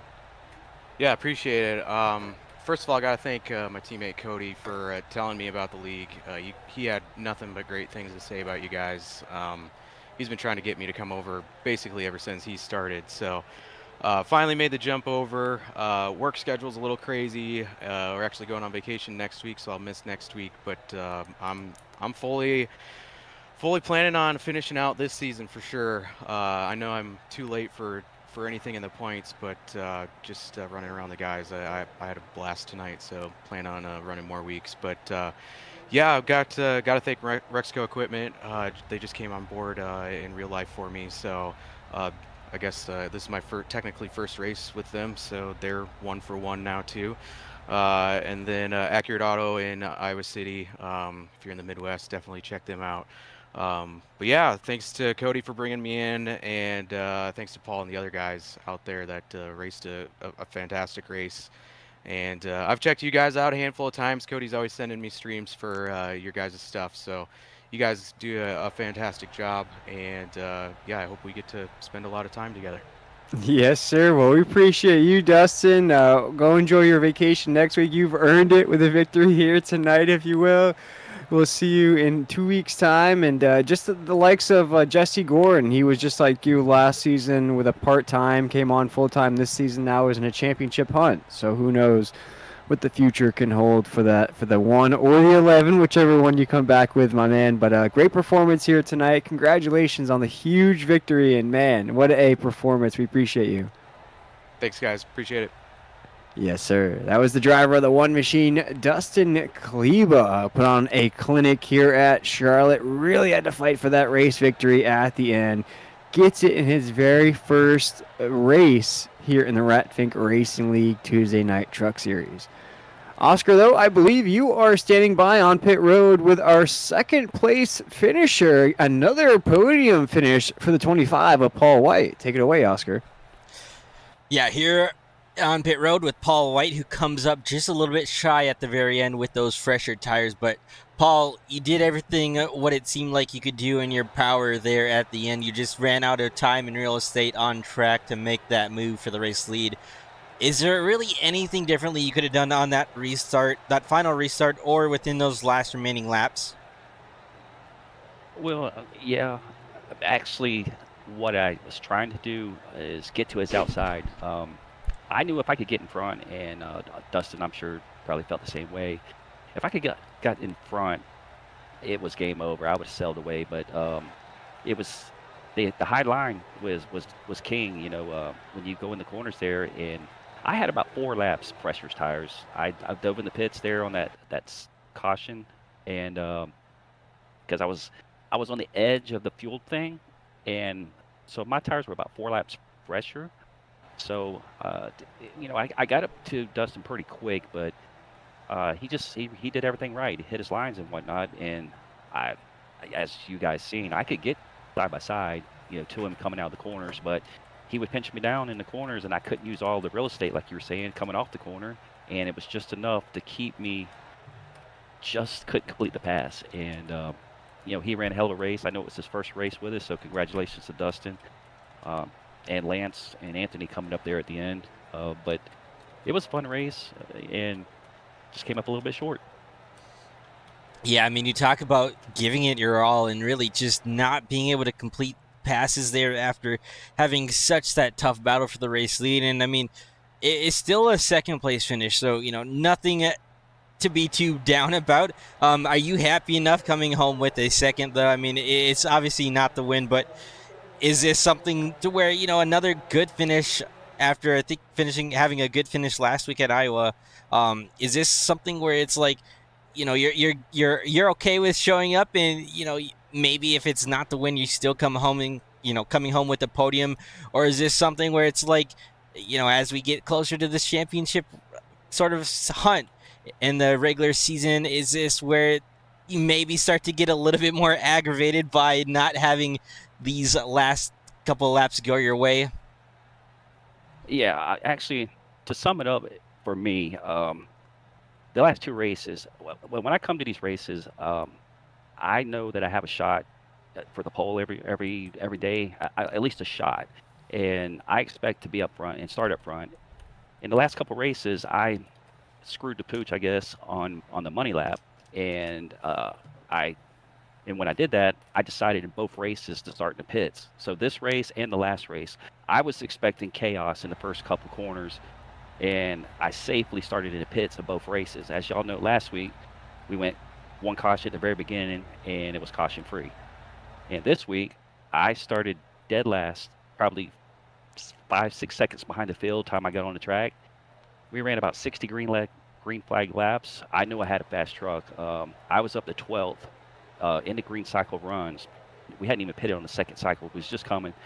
I knew I had the speed, and I didn't expect these races to go this long, you know, and I'm shooting myself in the foot by handicapping myself and having green flag runs.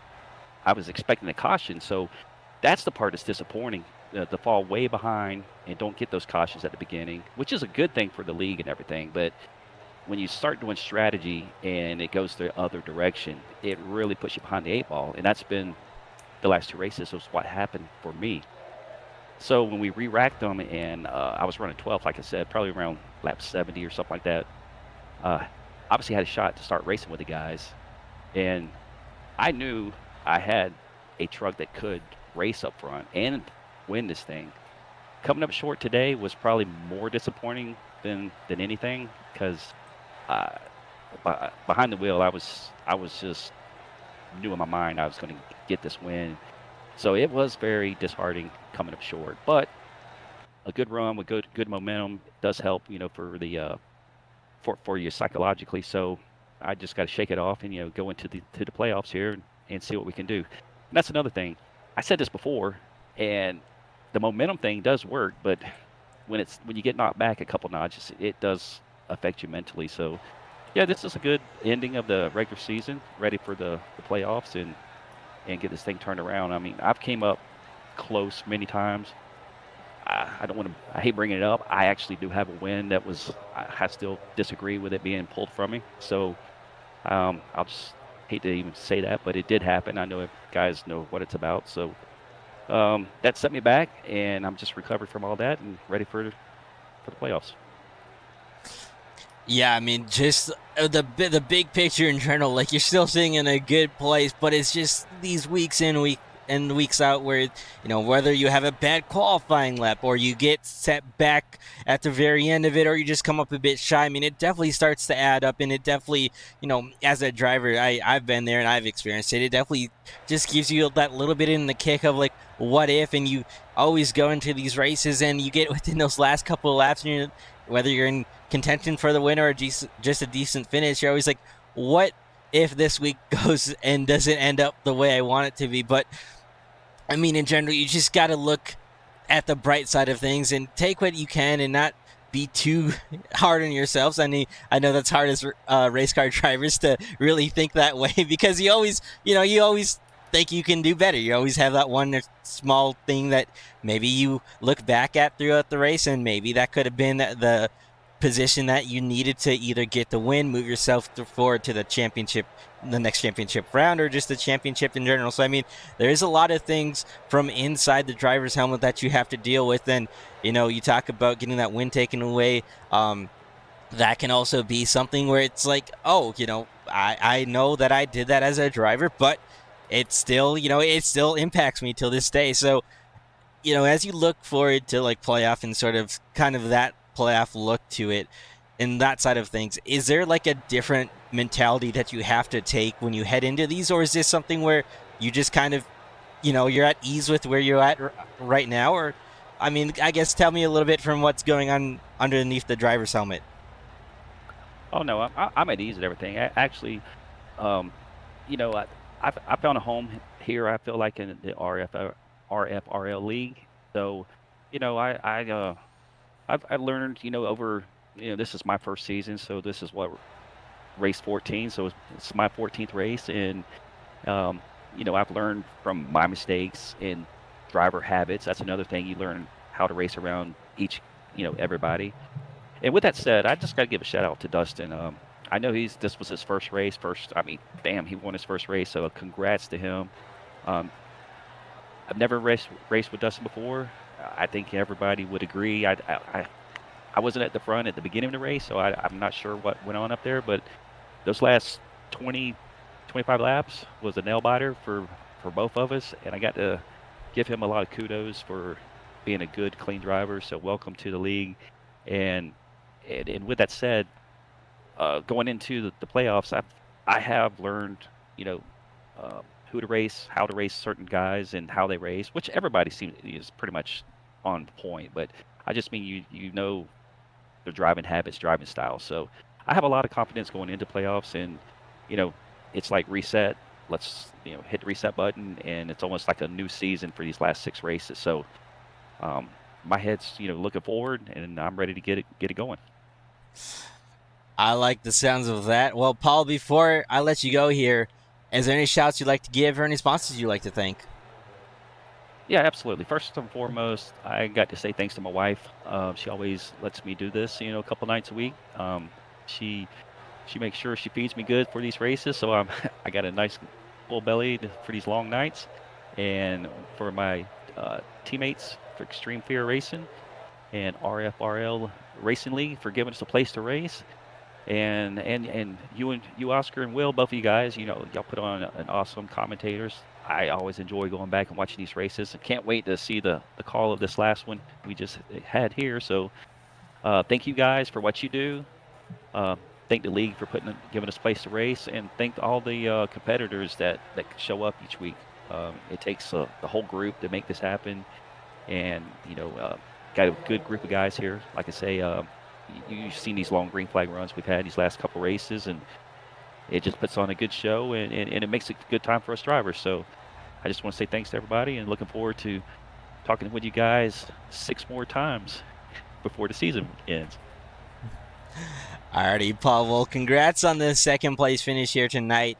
We hope to, like you said, be talking to you these next 6 races, and we'll go ahead and let you debrief with the rest of your team here now. Thanks, Oscar. Appreciate it.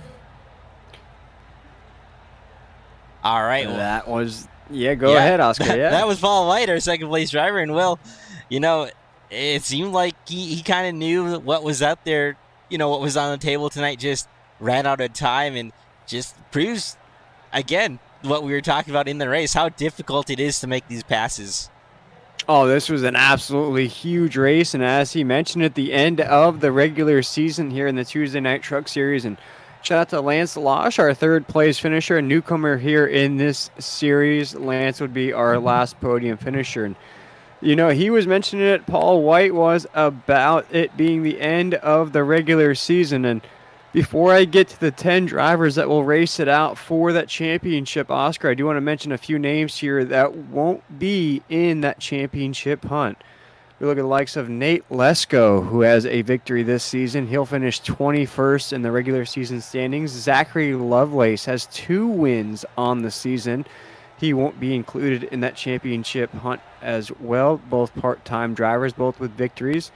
Justin Clapper, you saw him there tonight, tried to make a late season push for those playoffs.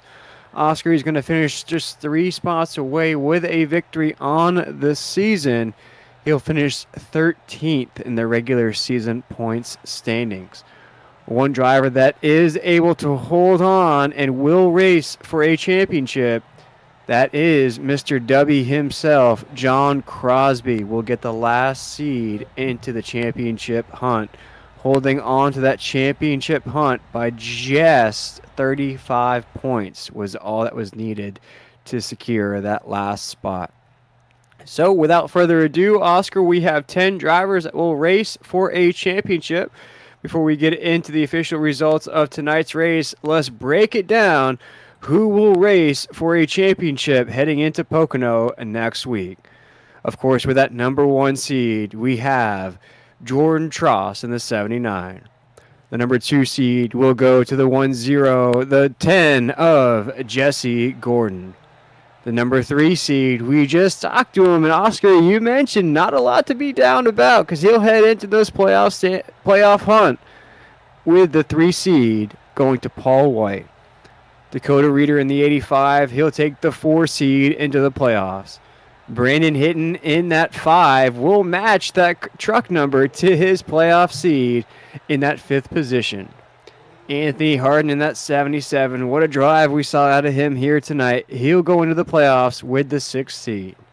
Tom Ringer in that 68 machine, he'll be in the playoff hunt as well, going into the playoff championship races in the 7th seed.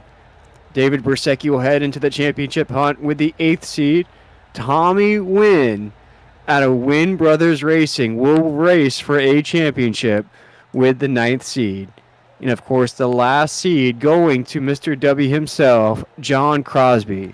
Those are our 10 drivers that will race for a championship. Oscar, the championship hunt will start next week at Pocono. I know you've only been with us 3 weeks, but it is championship time here on a Tuesday night. Yeah, and that just means it's going to be a tough one. I mean, it's not just regular standard Pocono, it's Legacy Pocono. So that's a really tough battle to work with at the racetrack. That track's going to be so bumpy, and what a way to kick off the first race in these playoffs. I mean, it's really going to show the best of the best there next week at Legacy Pocono, and you're really going to need to be, if you're one of these playoff drivers, you're going to need to be on your A game and need to be the best that you possibly can. So it's going to be a tough one, and I mean, we're just under 6 weeks, or I guess we will be 6 weeks away from crowning a champion. And really, any of these drivers, before we get into the official results of tonight's race here, week 14, none of these drivers have really been quote-unquote hot the last few weeks. You know, we've seen Jesse Gordon with great pushes to the top of the grid. Hasn't won a lot of races recently. Jordan Tross, of course, has that dominating performance at Iowa.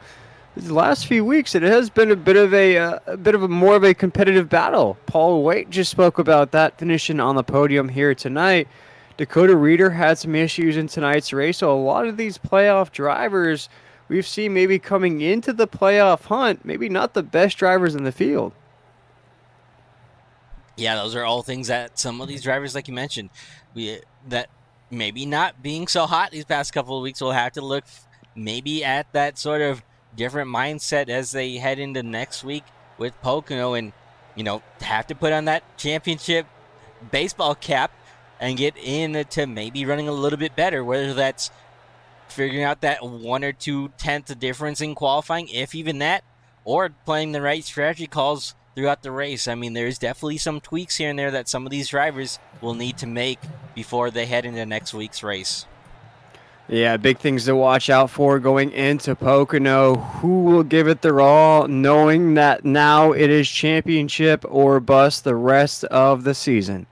But it is time for the official results of Week 14 before we wrap up the broadcast here on a Tuesday night. Of course, we just spoke to about 80% of our podium there, with Dustin Kleba taking home the checkered flag in his first race here on a Tuesday night, led 88 laps. Paul White finishes 19 spots to the good. Our biggest mover of the race comes home second. Lance Losh, we didn't get a chance to speak with Lance. He is a newcomer here in this series. He'll come home third. Tony Burleson rebounds in this race to come home fourth. Brandon Yates, fifth. Great run out of Brandon. Has to be one of the best finishes for the 66 this season. Anthony Harden, he was one of the top trucks up there on the top side of the grid. Actually led 7 laps here tonight. Finishes outside of the top 5 in the 6th position.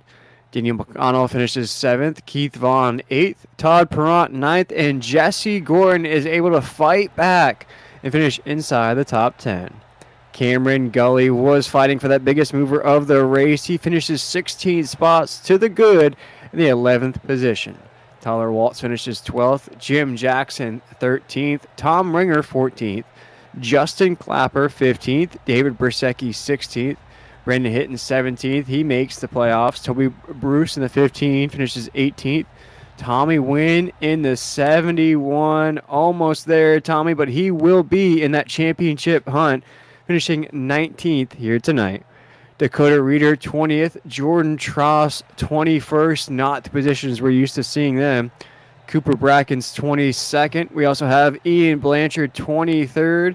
Sean Dion 24th, Victor Etheridge 25th, and then some guys that just called it a night early. Jason Corsi, Zachary Wynn, and of course Clover Shepard will round out our field here tonight at Charlotte. Oscar, 3 races in the books here in the Ratfink Racing League. Now it is championship time. Final thoughts before we leave the Queen City heading to Pennsylvania.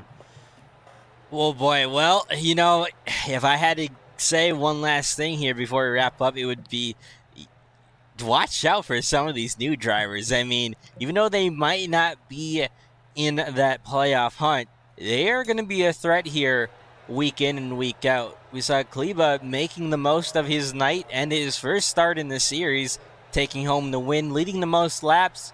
Obviously, Paul White coming right there in second with the fastest lap of the race. So, I mean, yes, there is some new guys that are in the picture, but you also got to watch out for the regulars as well. And, these next 6 weeks, they're going to be interesting. They're going to be intense. And really, we could see some drivers maybe put themselves in victory lane who are not in this playoff picture. But if you're a playoff driver, you'll want to be able to be consistent. You want to remain in that hunt, and you'll need to come out with the best possible finish that you possibly can over the next course of these 6 weeks. No better way to put it there, Oscar. 6 races to determine a champion. 6 races to go here on a Tuesday night. 6 races to see who will remain the champion here. Will it be a newcomer? Will we have a repeat champion from last year? We will have to wait and see. We'll have our playoff standings set. 10 drivers will race it out here in the next 6 weeks. But for all of our partners here on a Tuesday night in the Ratfink Racing League, we want to thank Turn Sector Media for providing the awesome broadcast you see here live on YouTube. If you haven't already, go ahead, like, subscribe, and follow to everything Turn Sector Media to make sure you are tuned into these races every Tuesday night. We also invite you to go check out the RFRLleague.com website. Breaks down all of these races, stats, standings, results. Oscar, that site is broken down more than the ESPN website. That thing is crazy. We also invite you to go check out simfits.com for all of your RFRL League merch, from cups, stickers, shirts, sweaters, anything you might need to represent the Ratfink Racing League. But for myself, William Tiller, of course, joined up here by Oscar Jensen, the man providing all of those awesome pictures and commentating tonight's race. We want to wish you a great night. We want to say congratulations to our first time winner, Dustin Kleba. He tames the Queen City here on a Tuesday night. It is championship time and next week at Pocono. Until then, we'll see you then. 9:40 Eastern Standard Time. Tuesday Night Truck Series continues in the Ratfink Racing League next week. We'll see you then. Have a great night, everybody. Racing isn't easy, but experiencing it is. iRacing puts you in the driver's seat with the industry's leading sim racing game. Drive on laser scan replicas of the greatest racing circuits from around the world. Go head to head against other drivers chosen by skill-based matchmaking to ensure competitive racing at every level. Compete across all your favorite series. In officially licensed cars, engineered to deliver the most accurate driving experience possible.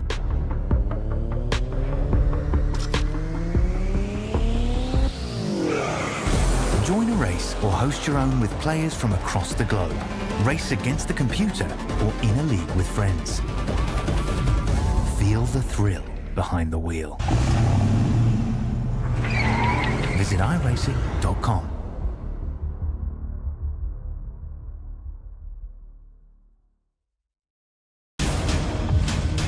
Got a great car, great team. Let's go execute. Our time. We know what we gotta do. Stay the fight between the walls. Time to turn the intensity up. Fight to the end, no matter what happens. Good day to be in victory lane. Green flag is in the air. Driving with conviction. Side by side, hammer down. The after-checks are lit. Count out anybody who wants it the most. We are eyes on the leader now. He is driving his guts out. Wheel to wheels, they come to the line. What a victory this will be. Nobody wants it more than you. Next flag has been ended. Does he have enough? A dominant performance. Gonna stay down, baby. Let's go. Can you believe what you are seeing? Everybody pushing as hard as they can in one final shot. Gotta earn this thing. Run here to the end. It is all on the table. A total 500. Drivers, start your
everybody? Welcome once again to the Ratfink Racing League on Tuesday night. My name is William Tiller. I am joined up here in the booth by Jacob Williams. Drivers, start your engine! All right, boss man, fine hold. Fellas, so have a good day today. Like I said, load all the fans. Thank you guys for coming out here. We got a great crowd today. Everybody listening at home. Stay home out there. Everybody enjoy the race. Get it all done all day long. Get ready to go. Good feeling about today, guys. Stay focused. Be smart. You guys have been doing a great job out there really on the outside. Like for nothing other than that, the rest of the race. For short track racing here on a Tuesday night. And we are thundering and lightning into corner number 1 as this race kicks off officially. Oh no! Big impact to the 6 of Victor Etheridge in the top side wall. Tonight we are warm and toasty in Homestead, Miami Speedway, the 305. Ooh, did you see damage? And scraped that top side wall. It's time to go racing once again in the Ratfink Racing League as George Ross in the 79 takes us into corner number 1. Action starting to pick up here off of 2. Oh my goodness, as the machine comes off of 2. It's time for the Tuesday night Ratfink Racing League.